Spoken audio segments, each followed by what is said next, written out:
The tip of my pen hovered over the contract when, without any warning, a stream of text scrolled across my vision. Bro, don't sign it. Waking someone from coma? That's a fairy tale. The female lead's been awake the whole time. She's just pretending to be asleep to avoid her family.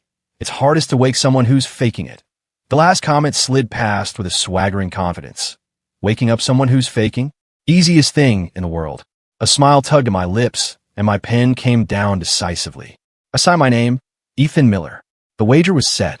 I pushed open the door to the VIP room, the heavy scent of antiseptic hitting me first.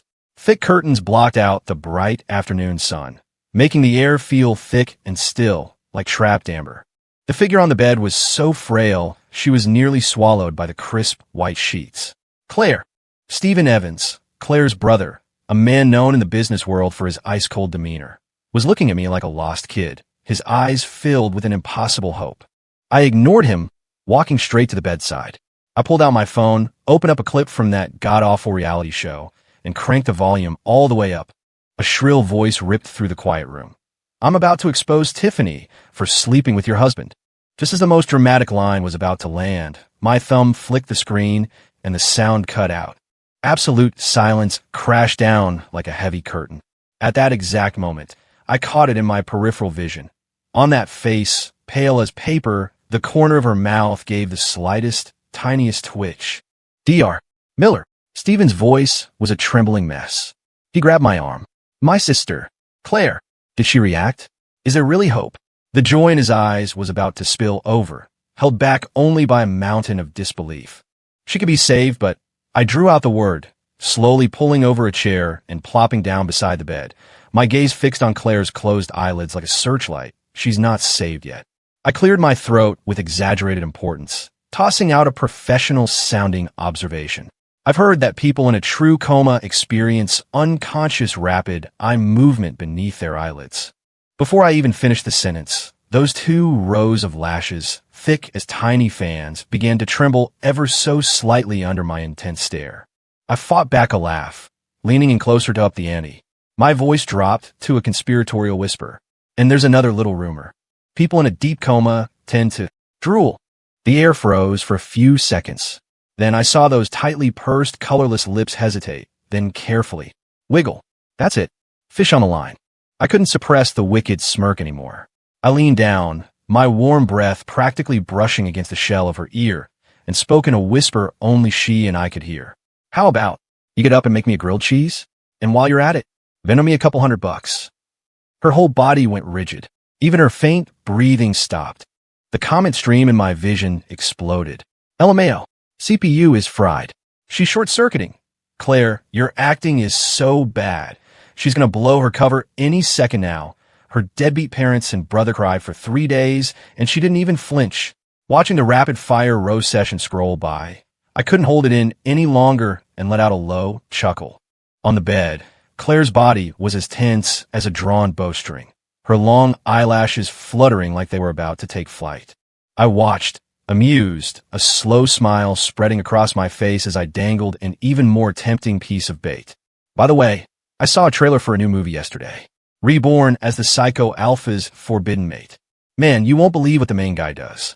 I paused, letting the silence stretch. With every passing second, her brow, smooth and perfect, furrowed a little deeper. Now, I shot to my feet. Mr. Evans, I'm so sorry. I just remembered I have an urgent matter to attend to. I have to go. Stephen was completely thrown by my sudden departure. He just stood there, mouth agape, before he could even form a word. What did the main guy do? A hoarse, weak, but undeniably annoyed female voice floated from the hospital bed. It was raspy from disuse, the words a little slurred.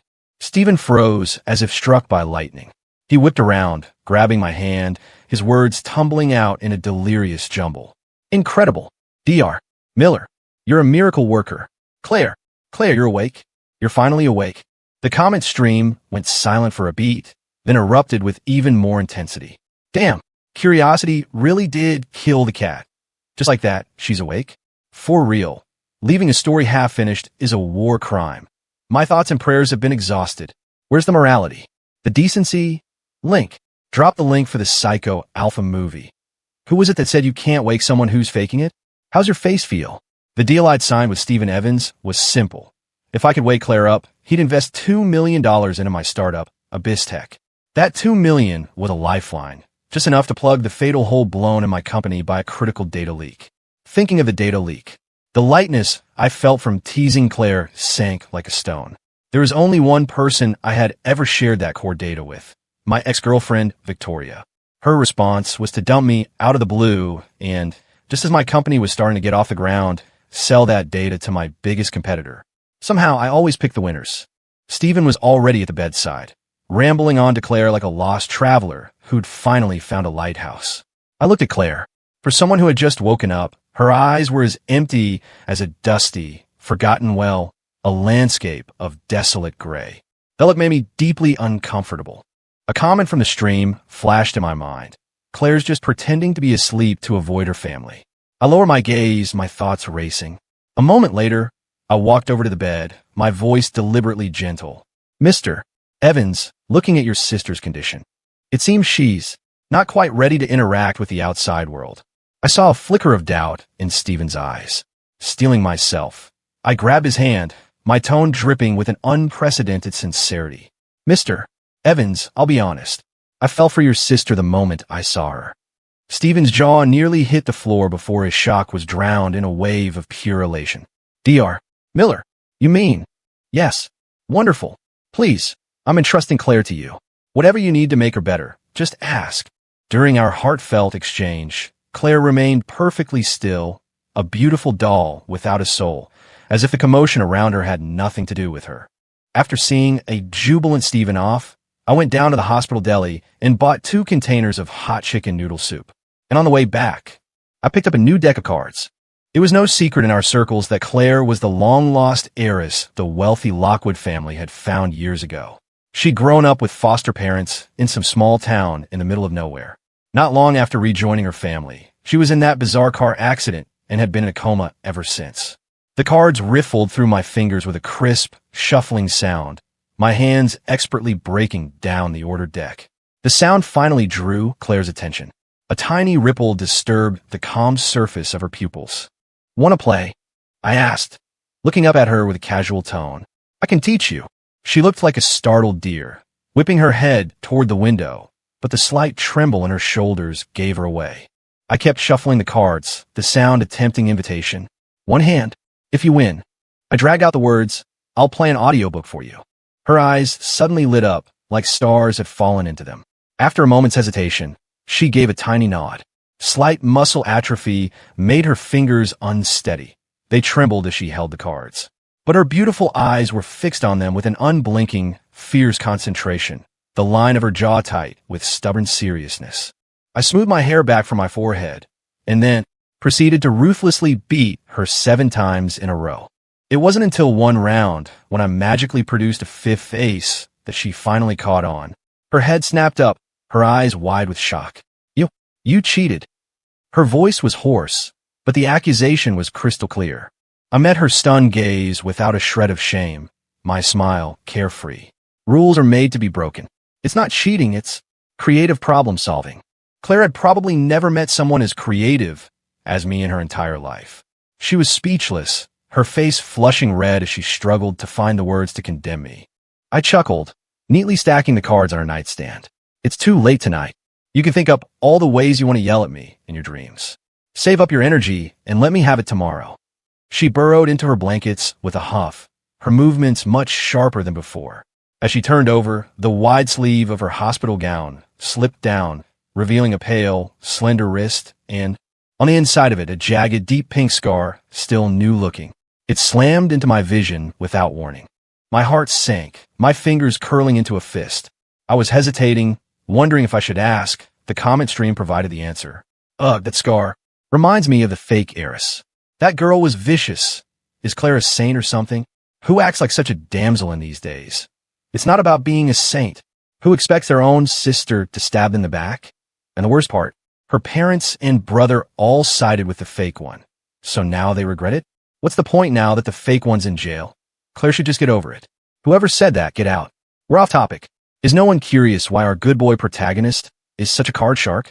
The comments argued back and forth, but they helped me piece together the history that had been deliberately buried.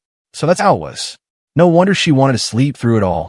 Her so-called family were just executioners trying to play the part of saviors. Before I left, on some strange impulse, I reached out and gently ruffled her soft hair. "Claire," my voice sounded unnaturally loud in the quiet room. "Good night." Stephen said he was leaving his sister in my hands, and he meant it. He never set foot in the hospital again. Her legendary Lockwood parents were nowhere to be seen either. Surprisingly, Claire's condition improved by leaps and bounds. One day, I opened a takeout container. The shredded potatoes were golden brown, except they were mixed with an equal amount of shredded ginger. Claire stared at the ginger fries, her face scrunching up. She looked like she wanted to protest, but finally picked up the spork I'd gotten her and began the slow, meticulous process of picking out the ginger. The sight of her, facing this culinary enemy with such grim determination, made my heart soften. I tapped a finger on the table, holding back a laugh. This dish, potatoes with a hint of ginger, is a proprietary recipe. Took a lot of effort. Hard to pick out, isn't it? Good for your focus. Don't worry if you can't get it all. I cooked it until it was soft. Easy to chew. The comment stream floated past my eyes again. Is this some new kind of physical therapy? She's taking a focus test just to eat lunch. Ginger, the mortal enemy of mankind. The protagonist is acting like a little kid pulling his crush's pigtails. Dude, you have a weird way of flirting. Claire ate like a finicky cat, slow and deliberate, with an appetite to match. Looking at her sharp chin, I gritted my teeth and decided to declare war on the hospital kitchen. She was too thin. I had to fatten her up. After lunch, she did something she'd never done before. She crooked a finger at me. I knew exactly what she meant, pulling out my phone and launching the game. She didn't know how to play, but she loved to watch me. When the login screen appeared, her slender finger tapped precisely on my username. Chad Roach Supreme. What? I raised an eyebrow, a little proud. Don't you think the name has a certain impact?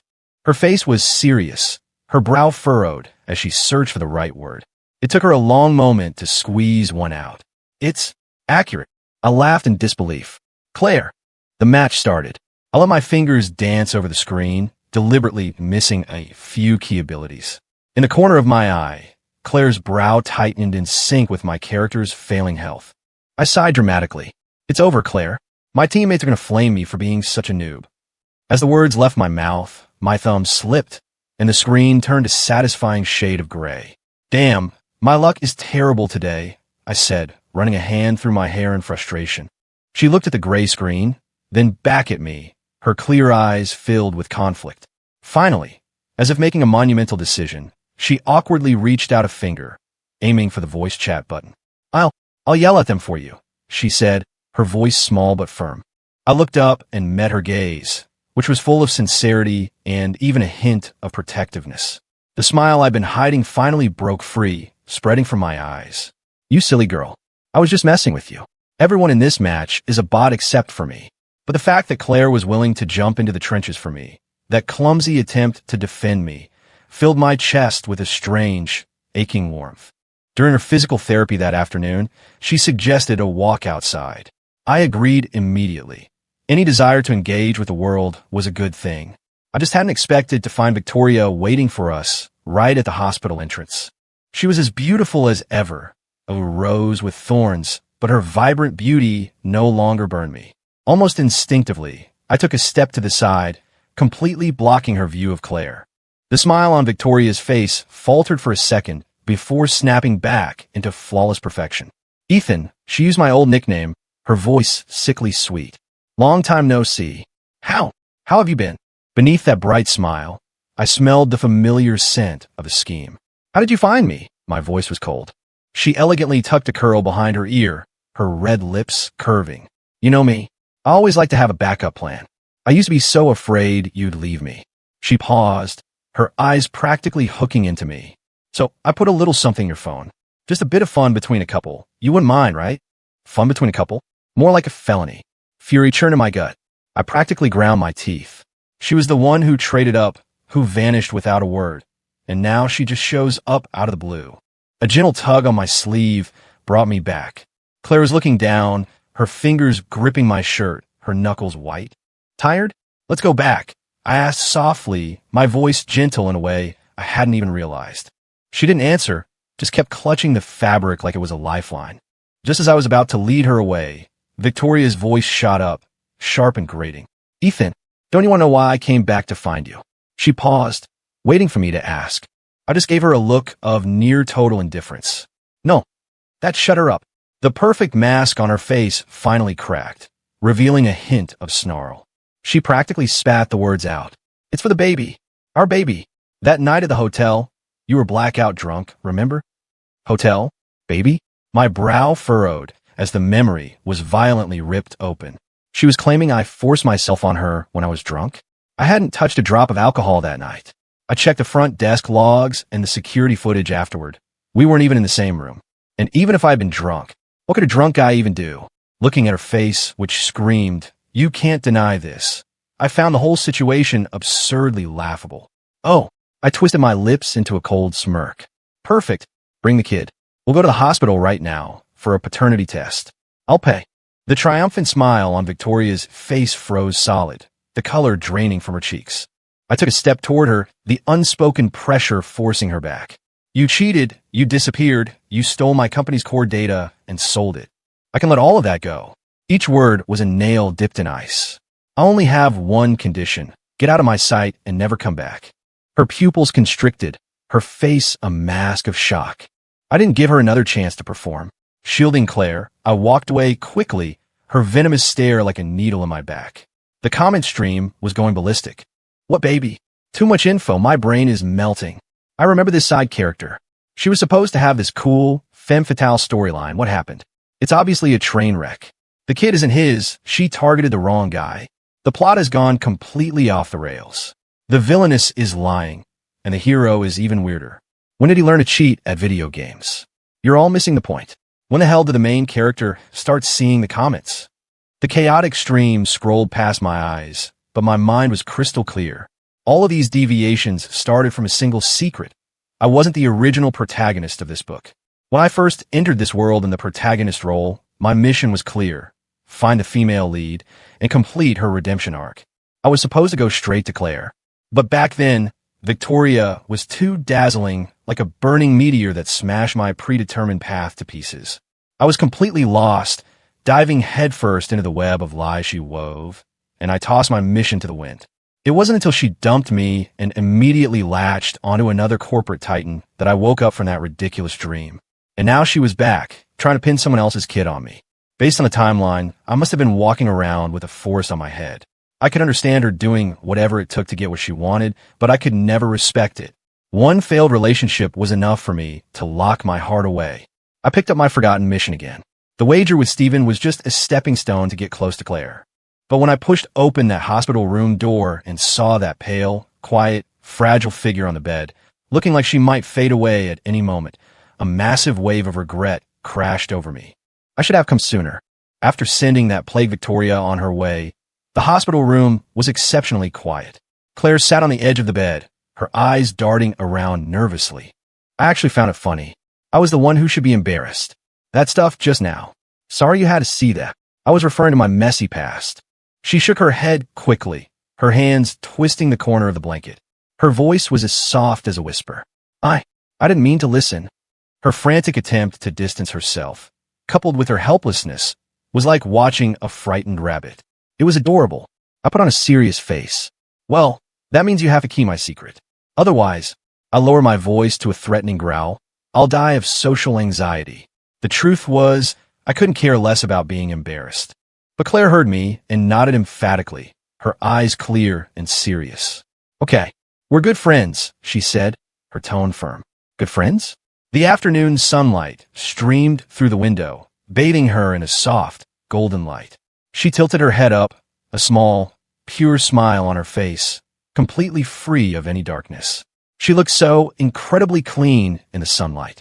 That small pang of disappointment in my heart was easily smoothed away by her smile. Fina, good friends it is. Claire. I tilted my head, my eyes landing on the curve of her lips, my voice softer than I intended. You have a beautiful smile. The tips of her ears turned red so fast you could see it happen, like ripening cherries. Her eyes started darting around nervously. From now on, I continued teasing her. You should smile more, okay? The comment stream turned into a collective shriek. Ah, it's love. I smell love. Our pure-hearted warrior has fallen. You're falling for her too, Prodag. Stop pretending. I swallowed the key. Lock them up. Right now. Immediately. Where's the justice of the peace? I'm dragging him over here. Seeing the screen fill with lock them up and get married. The smile on my face froze for a second. The shadow I'd almost forgotten crept back over my heart. I'd almost forgotten. Claire couldn't be with me. Steven's $2 million investment was like a shot of adrenaline straight into the heart of AbyssTech. The company finally clawed its way out of the mud pit of the data leak and got back on its feet. I worked around the clock for days, dealing with the mountain of problems that had piled up, the exhaustion nearly crushing me. But today was different. On the phone last night, Claire's voice had a hidden excitement to it. She said she had a surprise for me. That little spark of anticipation had been making me antsy since the moment I woke up. When I pushed open the hospital room door, I walked in on Claire frantically shoving something in her nightstand drawer. Hearing the door, she jumped like a startled rabbit. When she saw it was me, a blush spread across her cheeks, so intense it even colored the tips of her ears. I frowned, reaching out to feel her forehead. You don't have a fever. Why are you so red? Are you not feeling well? My voice was tight with a tension I didn't even recognize in myself. No, she denied it quickly, her voice a little too sharp, her eyes avoiding mine like she'd been caught doing something wrong. Seeing her act like this, I knew. A grin spread across my face. Is it for me? I drew out the words playfully. Should I? Close my eyes. That just made her more flustered. Her fingers unconsciously fiddled with each other, a nervous habit of hers. Don't be nervous. I softened my voice, trying to soothe her.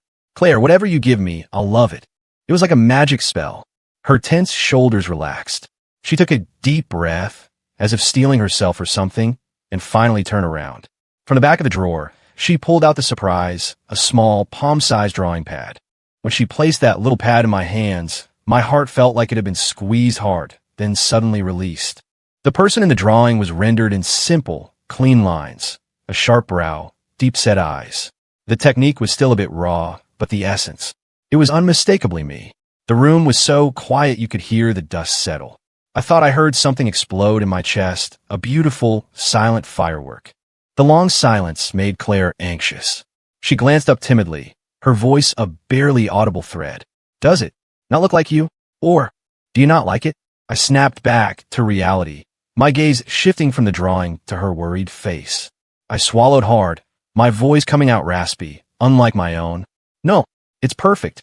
I love it. The comment stream went nuts. OMG, it looks just like him. She captured his vibe perfectly. She's a natural. Did she ever take lessons? A true talent. Wasn't her foster mom an art teacher? Nature pour nature. Damn those Lockwoods. Forcing her to learn all that useless etiquette. So Claire loves to draw. Crying. My fingertips traced the slightly rough texture of the pencil on the pad. An idea took root in my mind crystal clear. I looked at her, my voice very soft, like I was making a solemn promise. Claire, have you ever thought about having your own art exhibition one day? Her eyes, which were always veiled by a thin layer of mist, suddenly lit up, shining with a breathtaking brightness. But the light only flickered for a moment before it was extinguished like a candle flame in the wind. She looked down, her thick lashes hiding all emotion, her voice light and defeated. No. They would hate it. There was again. That retreat, a reflex born from past trauma. My heart ached as if pricked by a needle. I immediately knelt, bringing my eyes level with hers, forcing her to look at me. My words were slow and firm. Claire, look at me. Listen. I took a deep breath, trying to make my voice sound as reliable as possible. Ethan Miller will never hate you, so whatever you want to do, just do it. If the sky falls, I'll hold it up for you. She stared at me, as if trying to decide if I was telling the truth. After a moment, she tilted her head slightly, her clean, clear eyes reflecting my own image, and then, very slowly, she nodded. In that instant, a new goal was cemented in my heart. I was going to build her an art studio. It was late when I left the hospital, clutching the small drawing pad that was still warm from her touch. The streetlights stretched my shadow long and thin, and my steps were so light I felt like I could fly. Everything looked beautiful, even the stray dog digging through a trash can, which I felt an urge to bow to and thank for its hard work. That good mood ended in the shadow of the next streetlight. Victoria was standing there like a ghost. The dim yellow light split her beautiful but haggard face in two, half in light, half in shadow. In her arms, she held something wrapped tightly in a thick blanket. The shape was strange. Ethan. Her voice was dry and abrupt in the quiet night. We need to talk. She paused, a hint of a plea in her tone. Consider it a birthday present for me. Her birthday? It was only then that I remembered what day it was. How ironic. Our entire ridiculous history had managed to perfectly avoid every single noteworthy date. Honestly, there was nothing left between us but settling old scores. The refusal was on the tip of my tongue, but my eyes were drawn to the squirming thing in her arms. A corner of the blanket slipped, revealing not a baby's face, but the rough, swaddled skin of a butternut squash. The expression on my face must have been priceless. Victoria, however, seemed unfazed. She shifted the squash in her arms, exposing it to the wind, and somehow managed to squeeze out a pitiful expression. The baby and I, we have nowhere else to go. Can you let us stay with you for a little while? A chill shot on my spine. This world had officially gone insane. She clutched the squash and took a step closer, that familiar, calculating, confident smile returning to her face. Ethan, I know. You can't bear to let me go. Under the streetlight, her beautiful face and the butternut squash in her arms created a scene of profound and bizarre absurdity. The comment stream exploded with, and warning, high levels of crazy ahead. I took a deep breath, my fingers instinctively tightening around the hard corner of the drawing pad in my pocket. The cold touch brought me back to my senses. When I spoke again, my voice was like ice. Victoria, I have the evidence of you leaking Abystex core data. If you have any sense left, I stared her down, watching her pupils shrink. You'll disappear right now. Otherwise, I'd be happy to have my lawyer teach you the meaning of the word regret in a courtroom. The winter wind cut like a knife. I didn't spare another glance at her shocked expression. I tightened my coat and turned to leave. As I brushed past her, her voice, twisted with resentment, pierced the cold air. You have someone new, don't you? She stared at the side of my face. Is it that girl from the hospital? The Evans girl? My steps faltered. The blood in my veins seemed to freeze solid. She caught my stiffness and let out a short, sharp laugh. I knew it. I was wondering why you suddenly grew a spine. You've latched on to Lockwoods, haven't you? That $2 million. Was that your price for selling yourself to Stephen Evans? Ethan, you and I are the same kind of people. Her word were laced with malicious speculation and contempt. The anger in my heart ignited, the flames making my fingertips tingle. Not because she was slandering me, but because she was dragging Claire into this filthy mess. I spun around, my gaze as sharp as a blade. Shut up. What? Did I hit a nerve? She sneered, even more pleased with herself. Claire, and I began, my voice quiet but incredibly clear, each word hitting her like a shard of ice, are not what you think. I looked at her face, a mask of worldly calculation, and suddenly felt exhausted and amused. Money and power are the least interesting things about her. There are so many reasons to love her. My voice was so soft it was almost lost in the wind, but I knew I was saying it for myself. The comment stream, however, seemed to hit a pause button, and then it was flooded with I'm crying 99, and I swallowed the key. Back in my cold apartment, I lay in bed while the comment stream argued endlessly about whether I would confess my feelings tomorrow. I closed my eyes, and amidst the buzzing, I fell into a deep sleep. Mosquitoes? No, it was the string in my head labeled Claire, pulled far too tight. The moment I pushed open the hospital room door, I froze. Claire was sitting by the window, the afternoon sun outlining her slender profile. Her gaze was distant, and there were faint shadows under her eyes. Didn't sleep well? I put down the things I brought and walked closer, my voice unconsciously softening. She flinched like a startled animal, her shoulders tensing. She avoided my eyes and mumbled a vague, Her doctor said her vitals were stable, but her mental state still needed monitoring. A nameless worry seized me. I knelt in front of her, meeting her gaze, trying to keep my tone gentle but firm. Claire, if something's on your mind, don't keep it in. Tell me. Whatever it is, I'll listen. Her long lashes fluttered. She twisted the hem of her gown, and a blush slowly crept up her cheeks like watercolor paint. Just when I thought she wouldn't say anything, she suddenly looked up. Her clear eyes met mine, filled with a do-or-die courage. Her voice was a whisper, but every word was clear. Ethan, why? Why haven't you confessed yet?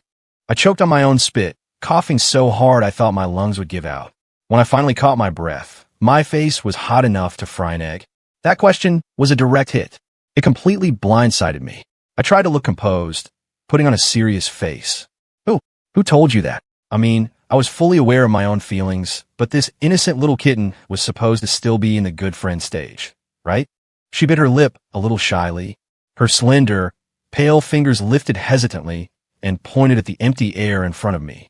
They told me, she whispered. I followed her finger and saw it.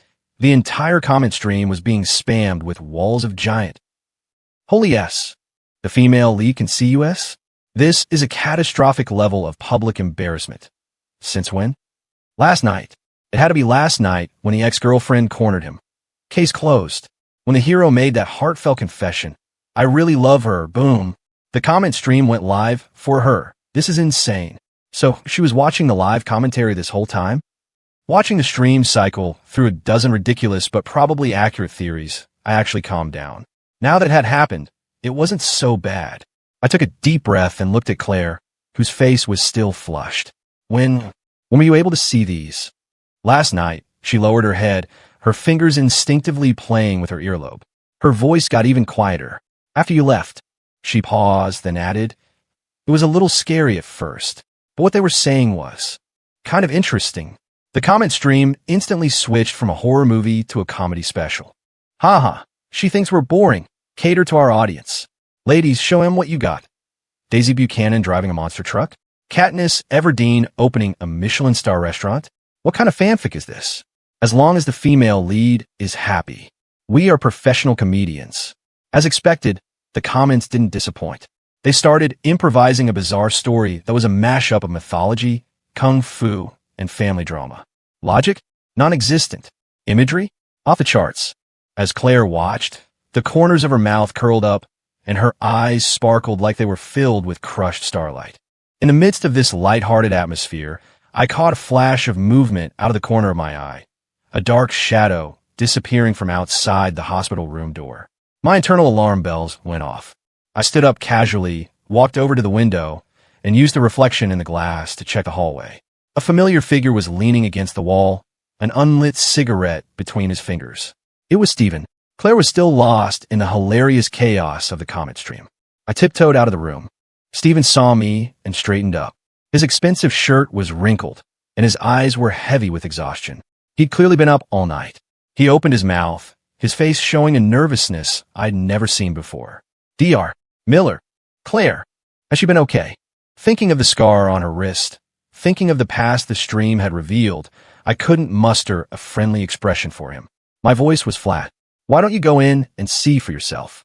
He flinched as if I'd hit a nerve, his face hardening before crumbling into despair. She wouldn't want to see me, he said, his voice low and raspy. My parents and I, we owe her too much.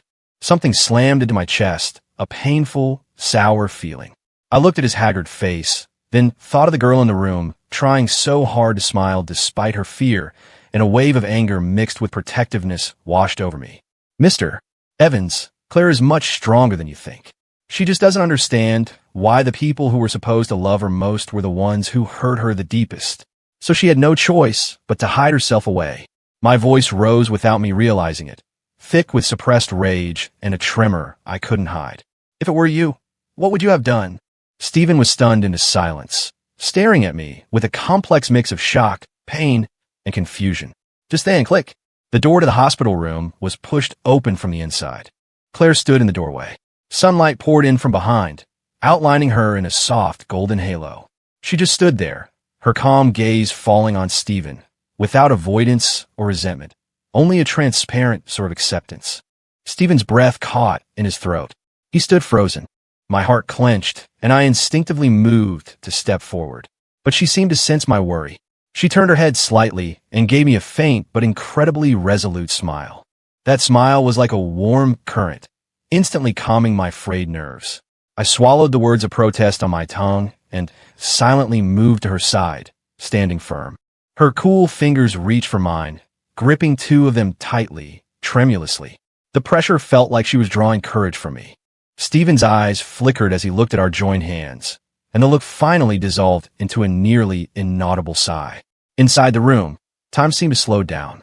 Stephen, like a penitent sinner, kept his head down, his dry voice recounting their belated guilt and pain. Claire mostly just listened quietly, occasionally nodding or shaking her head as if confirming details of the past she had been forced to forget. I stood beside her, my gaze never leaving her face. Her eyes were slightly downcast, her long lashes casting soft shadows on her cheeks. The line of her profile was gentle yet stubborn. It was only then that I truly understood the resilient strength hidden within this seemingly fragile girl. She was like an uncut diamond that, after being ground down by hardship, shone with an even purer light. That purity and resilience made it impossible for me to look away. Claire, Stephen's voice was raspy with a near-pleading tone as he finally reached the end of his confession. I am sorry. I'm so sorry. We were fools, we were blind, and we let you suffer so much. From now on, we'll do everything we can to make it up to you, to fix what we broke. Can you forgive us? A dead silence fell over the room. The air was thick, every second stretching into an eternity. Stephen held his breath, his face pale, like a prisoner awaiting his sentence. Claire was silent for a long time. The sunlight moved slowly across her face, illuminating the calm depths of her eyes. Finally, she looked up at Stephen. Her clear gaze held no hatred, no blame, only a nearly brutal clarity. I accept your apology. Her voice was soft but incredibly distinct, each word landing like a hammer blow. But I will not forgive you. The color drained from Stephen's face. He swayed on his feet, but in the next second, it was as if a massive weight had been lifted from his shoulders. He let out a long, deep breath and forced his lips into a smile that looked more painful than crying, yet held a hint of relief. Okay, that's okay, Claire. This is good enough. The comment stream went absolutely insane. Holy crap. You scared me to death. I forgot to breathe. Our girl is different. She actually said no. The doormat has risen. This is amazing. Love made her brave. Love conquers all. My inner sap is screaming. I live for this redemption arc. So, when's the wedding? I'm waiting. Chop chop. A fiery blush spread across Claire's cheeks. She suddenly spun around and, like a frightened deer, buried her face in my chest. I could feel her body trembling, and she whispered in my shirt, her voice laced with embarrassment and uncertainty. Ethan, was that too selfish of me? She was scared. Scared her refusal to forgive would be seen as ungrateful. Scared this hard-won peace would be shattered. She was always like this, overthinking everything, like a hedgehog with its quills up, desperate for warmth. My heart felt like it was being tickled by a feather, aching and soft. I tightened my arms, holding her securely, resting my chin on the crown of her head. My voice was low and steady, a solemn vow. Claire, you are free. Which way the wind blows, where the clouds go, that's for you to decide. Cry if you want to cry, laugh if you want to laugh, say no if you want to say no. Forgive, or don't forgive. It's all up to you. As long as it's what you truly want, you do it. I will always be on your side. The body of my arms finally, slowly, began to relax. With that weight off her shoulders, Claire was like a bird freed from a cage. She smiled more and more, sometimes even whispering to the empty air, the comet stream, and making herself laugh. Our days drifted by, filled with a quiet warmth. Only I knew that the sword hanging over my head was about to drop. It was the fate of someone who enters a story. Once the mission is complete, it's time to leave.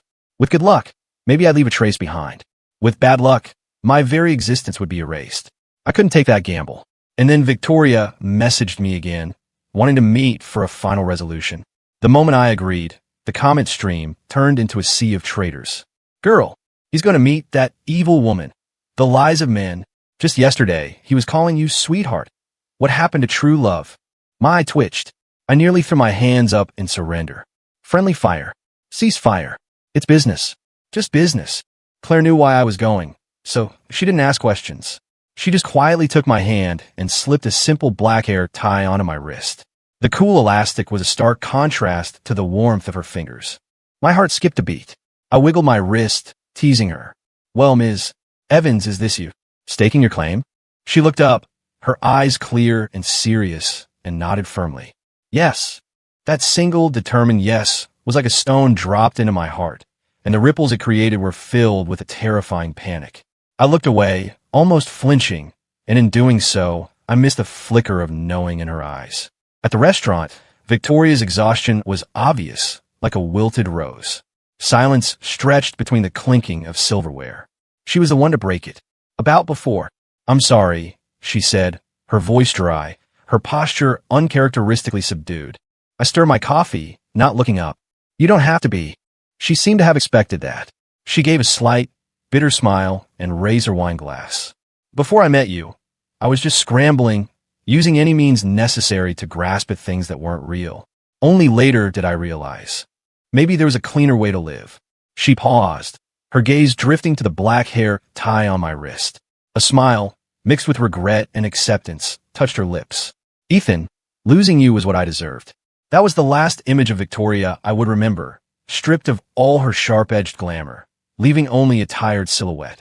The next day, the call from her doctor and the strange feeling in my body arrived at the same time. "Mr. Miller, Ms. Evans's vitals are completely stable. She can be discharged and can continue her recovery at home." The moment the doctor finished speaking, a powerful wave of vertigo hit me, as if my soul were being forcibly ripped from my body. There was no time. Panic washed over me in a suffocating wave. My hands trembled as I dialed Claire's number, my voice breaking with urgency. "Claire, listen to me." The words tumbled out. "Downtown Business District, Pinnacle Tower, 17th floor, Suite A07. The key is in the usual spot. It's for you. That studio is for you.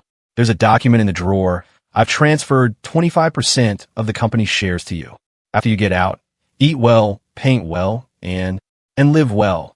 The comet stream in front of me was fading like a bad TV signal, the words twisting and breaking apart.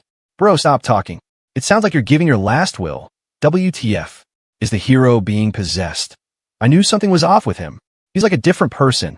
This hero isn't the original hero? That's terrifying. I have a theory." The rest of the words blurred into a smear of light. Darkness, thick as ink, swallowed everything. I had 1,000 more words stuck in my throat. "Don't forget me, Claire." In the end, all my longing and regret were devoured by the howling wind. In the final second before my consciousness was ripped away from that reality, I heard Claire's voice on the other end of the line, piercing through the void, hitting me with a clear, powerful force. "Ethan, wait for me. It's been 3 years since I returned to this world, the one they call reality. I took a job as a librarian in an old community library. Day after day, I organized dusty shelves, but I can no longer find the book that held all my joy and all my pain. That whole experience feels like a hyper-realistic dream, leaving only a bone-deep ache when I woke up. But I know it wasn't a dream. The warmth of Claire's palm, the light in her eyes, the feel of the scar on her wrist. It's all carved into my soul. Tonight, the winter is especially quiet. Snow is falling silently, blanketing the city's noise. I pull my coat tighter and walk home, my feet crunching in the thin layer of snow, my breath fogging in the streetlight. And then I stop, frozen in place. Under the dim light by my apartment building, a figure so familiar it makes my heart stop is standing there, perfectly still. Snowflakes dust her dark hair and shoulders like tiny stars. A tsunami of joy crashes over me, swallowing me whole. My mind goes blank, but my body moves before I can think. The next thing I know, I'm standing right in front of her. "Claire." The moment she turns to look at me, it feels like all the exhaustion from a 1,000-mile journey has finally found its resting place. A great weight lifts, and the dust settles. She turns, her bright eyes shining in the snowy night. She bumps against my chest, her voice a little stuffy, a mix of complaint and affection. "Ethan, what took you so long?" Her voice is choked with tears, like a little cat that has finally found its way home. I pull her into a tight hug. Her familiar, clean scent and warmth seep through my coat, so real it makes my eyes burn. I'm losing control of my emotions, so I raise a hand and cover my face. There should be no tears at a reunion. Even after we're inside and I've made hot tea, I still feel like I'm walking on clouds, unable to believe it. "Claire." I stare at her profile as she holds a mug, my voice tight. You're not a hallucination for me thinking about you too much, are you?" She glares at me, her eyes playfully wide, and I immediately backtrack.